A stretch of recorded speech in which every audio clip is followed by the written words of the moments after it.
નમસ્કાર ખેડૂત મિત્રો, હું છું પ્રદીપ કાનાણી, મુદ્રા સીડ વતી. આપણે આજે ભવિષ્યની વાત કરવાના છીએ.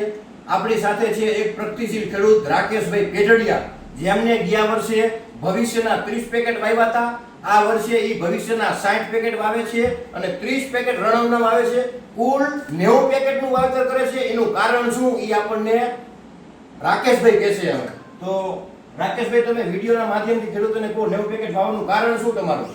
મારું નામ રાકેશભાઈ ઈશ્વરભાઈ પેઢડિયા, બરોબર. ગામ અણીંદ્રા, તાલુકો વઢવાણ, જિલ્લો સુરેન્દ્રનગર. બરોબર. મારો મોબાઈલ નંબર 940888 88 929. બરોબર. ગયા વર્ષે મેં ભવિષ્યના 30 પેકેટ વાવ્યા હતા. બરોબર. અને આ વર્ષે હું ભવિષ્યના 60 પેકેટ અને રણમના 30 પેકેટ વાવવાનો છું. મારે 110 વીઘા જમીન છે. બરોબર. ભવિષ્યમાં પોર મારે વીણાટ, હા, વજન બરોબર. અને ક્વોલિટી બહુ સારી રહી હતી. બરોબર. અને ગુલાબી ઈયળનો ઉપદ્રવ નહોતો. બરોબર. બરોબર. હા. અને દિવાળીએ મેં કપા કાઢી નાખ્યો હતો અને તોય છતાં મેં એકરે 50 થી 55 મણ બીટી ભવિષ્યનો વીણો હતો. બરોબર. બરોબર. એટલે હું બધા ખેડૂતને એક જ કહીશ કે ભવિષ્ય વાવો.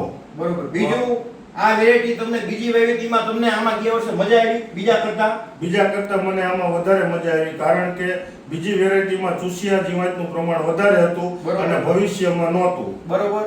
આપણે બીજા ખેડૂતોને સત્ય હકીકત વાવવું હોય તો વાવી શકાય કે વાવી ન વાવી? શકાય. ભવિષ્ય બધાને હોવાય, બહુ સારું છે. બરોબર. તો આપણી સાથે એક પ્રગતિશીલ ખેડૂત છે જે 90 પેકેટનું વાવેતર કરે છે. તો મારી દરેક ખેડૂત મિત્રોને ભલામણ છે કે આવનારા વર્ષમાં વધુ ઉત્પાદન મેળવવા માટે તમે અમારું મુદ્રા ભવિષ્યનું વાવેતર કરો અને ઉત્પાદન વધારે મેળવો. આભાર.